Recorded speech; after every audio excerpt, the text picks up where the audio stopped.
welcome back to Election Time News. Our political summations, poll reviews, nonpartisan predictions, reviews, and compilations on other political forecasters. Today's standard date is December 21st, 2024, and today we're doing a quick overview on the elections taking place in 2025, as the 2024 elections have all concluded. So we have results in all of them, and we have a Republican trifecta. They also have they have a majority of governorships.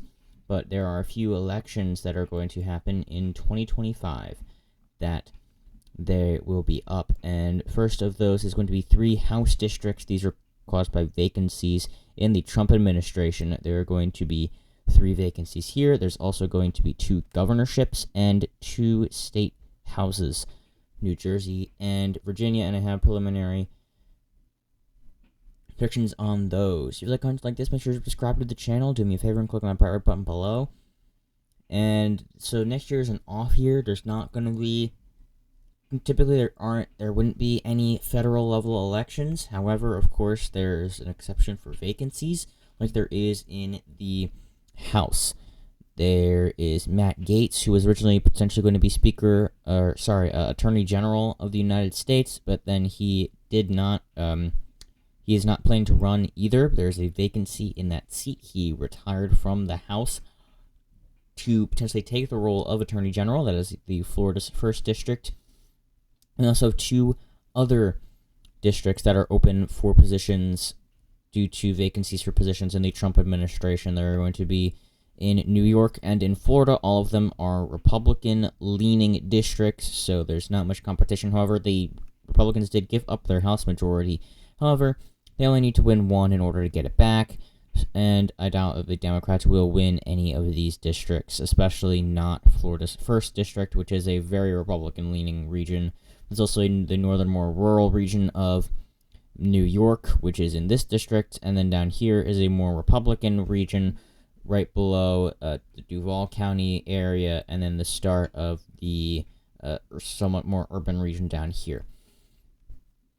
And then moving on next, we have the gubernatorial elections. We have New Jersey and Virginia. So there will be more Republicans in the Committee of Governors after 2025 either way, even if Democrats do sweep these 2 because because the Republicans have 26 governorships. But there is still a potential pickup. That's going to be the state of Virginia, where Glenn Youngkin won by a slim margin in 2021, and this was due to a bit less of Democratic voting, especially in the Northern Virginia region, and strong turnout in the rest of the state, even though Joe Biden won the state just a year prior to that by over 10 percentage points. So that is almost an 11-point swing for the state over 1 year, which is very impressive. And so there's going to be that, and then also holding on to the governorship in New Jersey. That is going to be a not too difficult of a task, other than the fact that it was a very slim margin, only 6% for Kamala Harris this past election cycle. Before that, it has been a very strongly Democratic state. And even after the previous senator was removed for corruption charges and such, they still did elect a Democratic governor with almost a 9.5-point margin.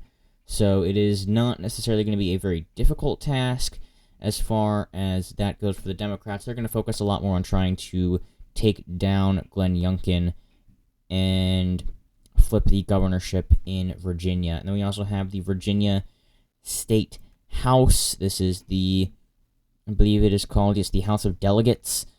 And this is currently, actually, right now, my prediction map actually has the exact margin, or the exact seat distribution for both of them, actually, as it is right now.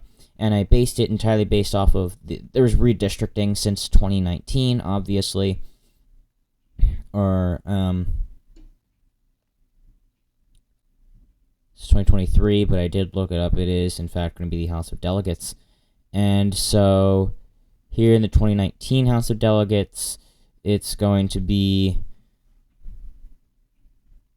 sorry, 21, because that was right after reapportionment. So they redrew the districts. Based off of this, I generally drew up this map of where this vote would be right now, and I got the exact district distribution as it is right now, but of course that's not anything close to guaranteed. We've seen leftward movement in the Virginia Beach region that we had seen a bit, especially right around here, that could end up moving a bit more blue. Some of the more other rural regions that are right around here, these sub-rural areas, might be moving more blue.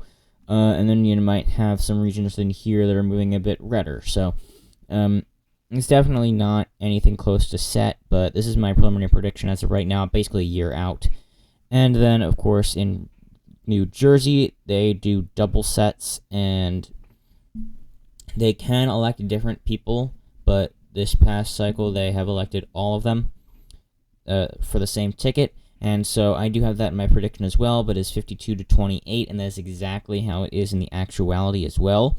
And I even have predicted margins by how much they won by, more or less, based on this right here, even though it doesn't show margins.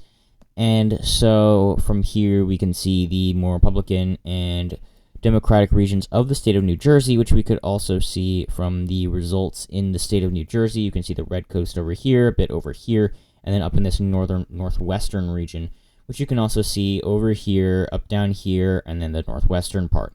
So, of course, with polarization, it stays consistent the entire way down. So, based on that, those are essentially the elections that we have this year. There's also a few Supreme Court elections that are going to be in Virginia, New Jersey, and Wisconsin, but I'm not going to really focus on those because there's only so many things that I can focus on at once. And Supreme Court elections are somewhat important to each state, but I'm only really focusing on these just because there's nothing else to really focus on, and I want to keep on making content because I definitely enjoy politics, so I will definitely continue doing that. But I'm also going to be moving into 2026 predictions and even a bit in 2028, how I think primaries might end up going, even though that's still 3 years out. Probably generally going to be more what-if scenarios than anything.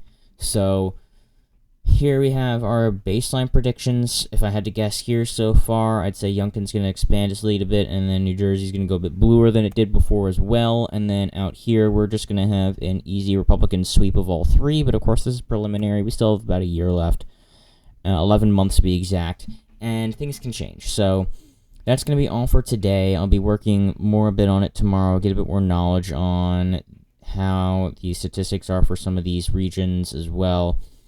And, of course, we'll have to generally wait till Election Day comes around. And then of course, for the governorships, we're going to have to wait for the primaries, which are going to be in May. So, again, thank you all so much for watching. If you like content, make sure to subscribe, of course. I'll be continuing to make content like this. And thank you all. Have a fabulous rest of your day.